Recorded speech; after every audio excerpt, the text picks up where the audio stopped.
Hi, hello. So I think Florian mentioned this already, that I'm no longer a magician. I don't do magic anymore. But as a teenager, I spent all of my time practicing magic tricks, just day after day after day.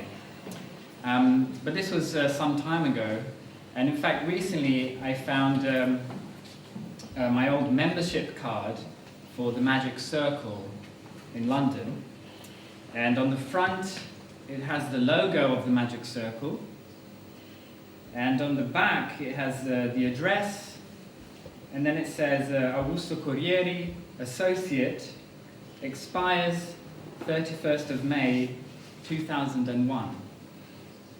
So I guess I'm an expired magician. I'm out of date. So when Florian and Jörn invited me to come to Berlin to talk about magic, I wondered whether I could remember the old sequences of movements. There was one where you take a piece of nothingness, a piece of air, yeah? And from this nothingness, you see if it's possible to produce something. And it's still possible. And once I started to remember the old sequences, it was impossible to stop. My hands seemed to have a life of their own, and so without thinking, one action would lead to another action, and to another object, and so on. And I think I've started to think that perhaps my hands know more than I do. They're a bit advanced. And these movements and manipulations, they're sort of ingrained in me. You know, ingrained? Kind of embodied, I guess. Like if you have a classical ballet dancer, the classical ballet positions are ingrained in the body. And there is actually a similarity between ballet and magic. You practice with a mirror, the imaginary audience view of the mirror.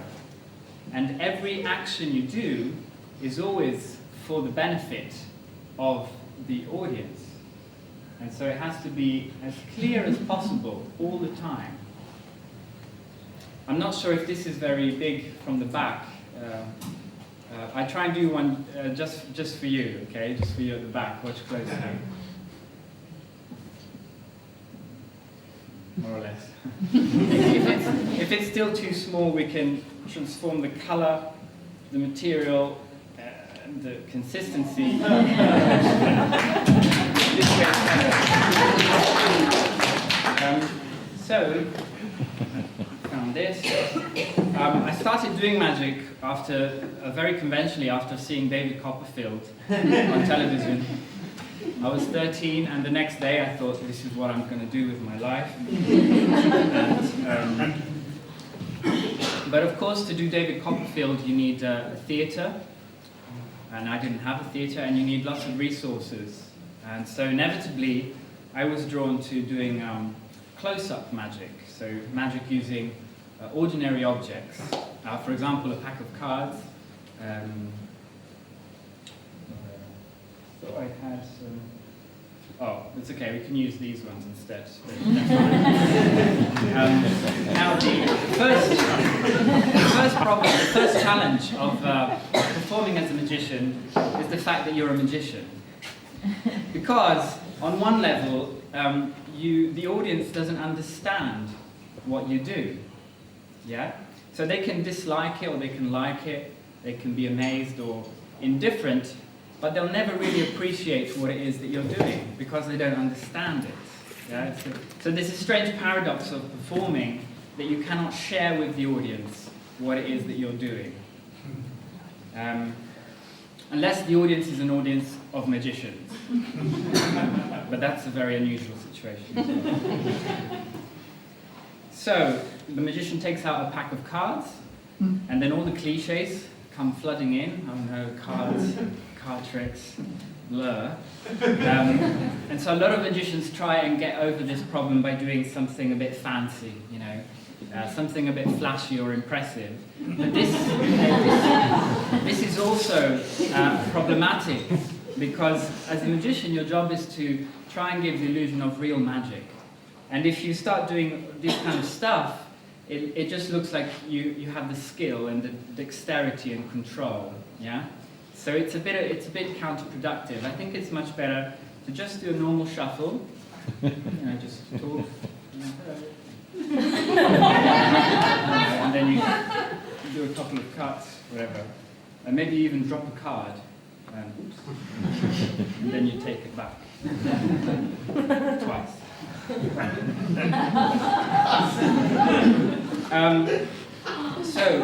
How does the illusion of real magic work? Well, mainly it's about sculpting the path of the audience's attention. Okay? So the word they use in English is misdirection. Misdirection is the art of magic, essentially. It's about manipulating not only what you see, but also how you think about what you're seeing. Okay? So I'm going to give you some examples of misdirection through a small demonstration. 3 examples, in fact. And it's a very simple trick. It's the card to pocket. So the card travels to this pocket. Let's see. Could I ask you to just call out any card of the pack? So it can be clubs, spades, diamonds, or hearts. And it can be anything from the ace through to the 10, jack, queen, king. Any card at all. Heart 10. Okay, the 10 of hearts. Great. So in a moment, when I click my fingers, the 10 of hearts will travel from the pack through the air and down into my pocket. Okay. Here we go.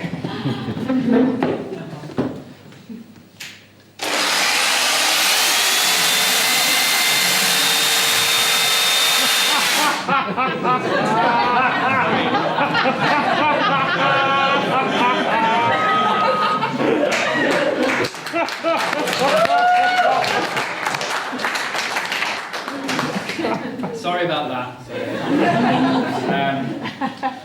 So I was talking about misdirection, and and then you mentioned a card. Okay, so in a moment, the 9 of hearts will jump from the pack and travel all the way into my pocket. Watch closely. There it is. It travels, and the 9 of the 10 of hearts. That's right, the 10 of hearts. Yeah. Much better. Now, obviously, this is a very bad example of misdirection, because obviously, if you didn't catch me, everyone was made to look over there, and I just found the card quickly, and I put it in my pocket. So, not very magical, maybe. The main thing about it is that you, as an audience, you're aware that I made you look, yeah, and you feel the manipulation. So for a magician, that's not good. You want a more subtle manipulation. In the next example of sleight of hand, the manipulation is more subtle, and you always look at me. So you never look away. Okay? Let's see. So 10 of hearts. Yeah. I place it back into the pack, roughly in the middle. So you remember the card? I mean, everyone remembers the card. And what I'm going to do now is snap my fingers, and the 10 of hearts will leave the pack and travel to my pocket. Watch closely.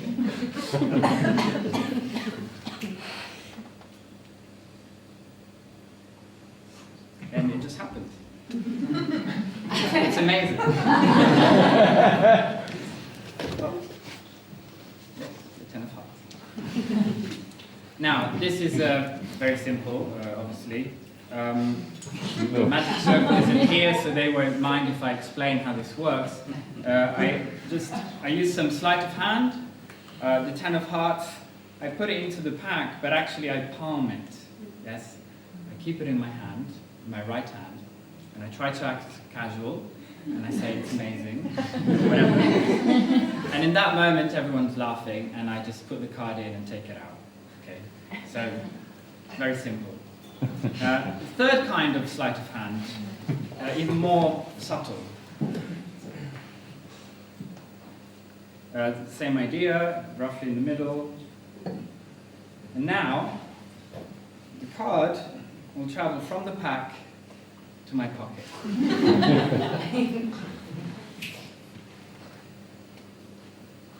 And there it is, in my pocket. Pretty good. Yeah, no one believes me. No, it really is the 10 of hearts in the pocket. And this is maybe the moment of magic, because I've set up some possible explanation for how the trick works. You know by now that there's a distraction and I put it in, or I palm the card and put it in. But these explanations are useless for the last method. And so you might experience a feeling of, well, not being able to work it out, or rational control slipping away. And that's, if you like, the magic moment.